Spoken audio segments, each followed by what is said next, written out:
we met a few weeks ago. It was a sort of a competition you decided to run out there in the community as well. Just remind us, we've got Lara Orris and Ruth Ballbank with us. Just remind us when you were in, what it was you were doing, and you needed a few more entries, didn't you? Yeah, so when we were first here, we just set up the Radio Lancashire Award, which is a brand new creative writing competition for 16 to 30-year-olds in Lancashire. Yes, so initially, obviously, it was the first year we set up, we were kind of nervous, we were like, we need more entries, but no, we're doing okay now, but still, well. If anyone's listening that want to enter, still enter. Yeah, we've got 6 days left to go. Entries close on Friday, 22nd of March at 5 p.m. Well, and I think you founded this to fill a bit of an artistic gap in the community. Yeah, absolutely. So creative writing is being taken off a lot of A-level syllabi. And also it's often viewed as quite an unemployable or difficult to get into career, so it's just sort of, we set it up to help people get started early and get their foot in the door. Yeah, as and soon absolutely, as possible, especially for people who are applying to university and want to do creative writing, it's a good thing to kind of have that, I got shortlisted, or even, I won and I got to do like all these things and I'm already in publications. It's a great way to just kind of kickstart your creative writing career. So what did you do then? Because you did, apart from just advertising it, you also did a lot of projects in schools. So we've visited a couple of schools in the local area, including one in Brottenstall, Clitheroe Royal Grammar, and I've run some free creative writing workshops. Yeah, they were quite fun. Have we done? Oh, of course, we ran some free creative writing workshops from Lancaster University as well, at Costa, which they kindly let us use. Yeah, that was really nice of them. So we just had like a nice kind of coffee morning and doing lots of creative writing activities, giving out a lot of information about the competition, about careers. Yeah. We've done quite a few projects now with those, and it's been really fun to engage with people and hear their writing. Are you getting lots of entries? We are. Yes, we're doing okay now. Yes, we are.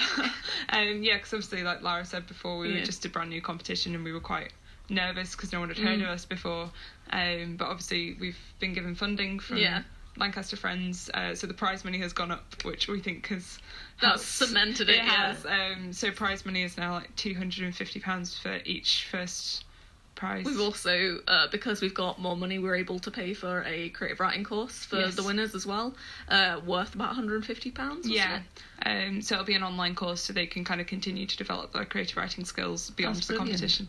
That's good. That's really good.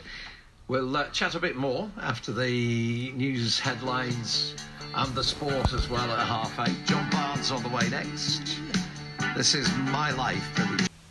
Bradley Cooper, Lady Gaga and Shallow. A major argument or debate this morning was broken out here in the I think Ruth here worked in a bakery. I did. So, we've got to stand by the experts. If you work in a bakery, professional standards. So what would it be then? It's got to be jam, then cream. I had to be really careful to say it the right way around then, but... And the cream preferably to be clotted. Yes, preferably clotted, but if you're going to use double cream, slightly under whip it, because it'll solidify while it's on there and look smoother. So pleased we got an expert in this. Bert has been on the text. He says jam, cream, then lots more jam. That's going to be so sickening to eat.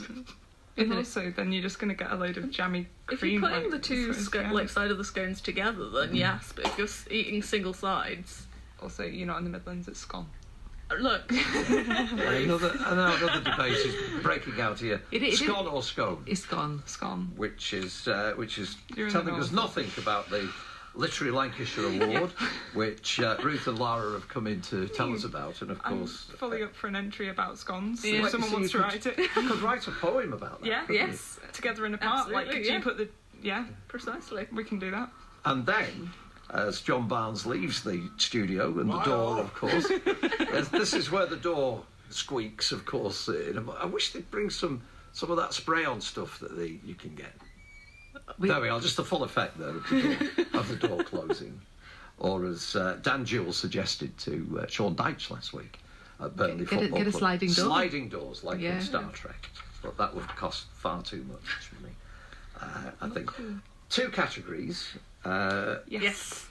Poetry is one category, short story. Yeah, or any prose we'll accept. So it could be I mean, the scone and the jam and the cream could fit into either of those. Yeah, either of those. and we've got every and entry has to fit into a theme, so you could do all sorts. And you could enter twice. You could enter prose and poetry. So, which some people have. Prose is max 2,000 words, poetry max 40 lines. So. But again, like, we don't mind if you don't have to use every 40 lines. You can just do a sonnet and do a little one. Or do like a series of flash fictions. Flash fiction, or even just one and make it. What is that?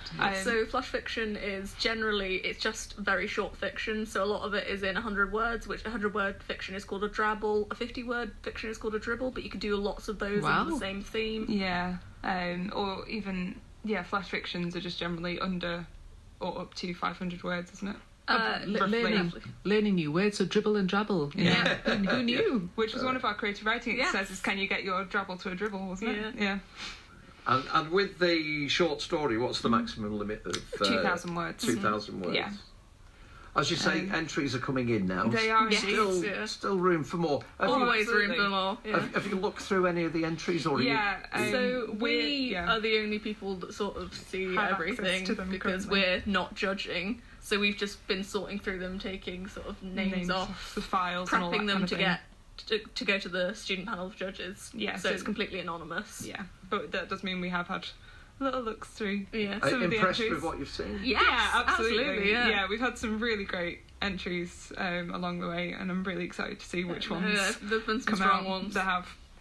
And you said you've got surprisingly more poems than prose. Yes. Honestly, I think we anticipated more prose. I think just because at the university I know a lot of prose-based students. Yeah, most people tend to. I think poetry's really sort of there was one point where we had so many poetry entries, and then we had like one prose. We're like, oh gosh. I know, like, are we even going to have a prose category? But no, it's picked up. It has picked up. I think prose just takes longer to write because there's more words to deal with.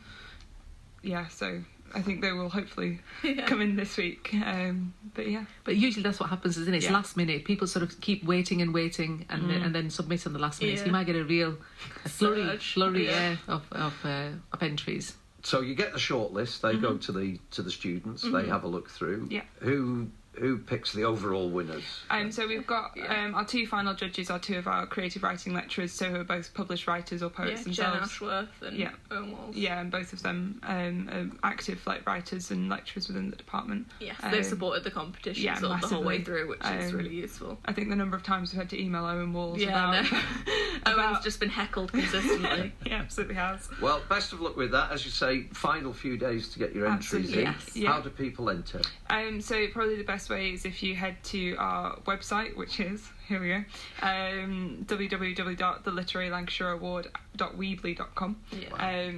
If you head to that, all the details are on there to enter. Yes. Well, lovely to see you again. Thank you very much, ladies, for coming in on BBC Radio Lancashire this Saturday morning. That's Ruth and Lara, the co-founders of the Literary Lancashire Award. 9:15 now.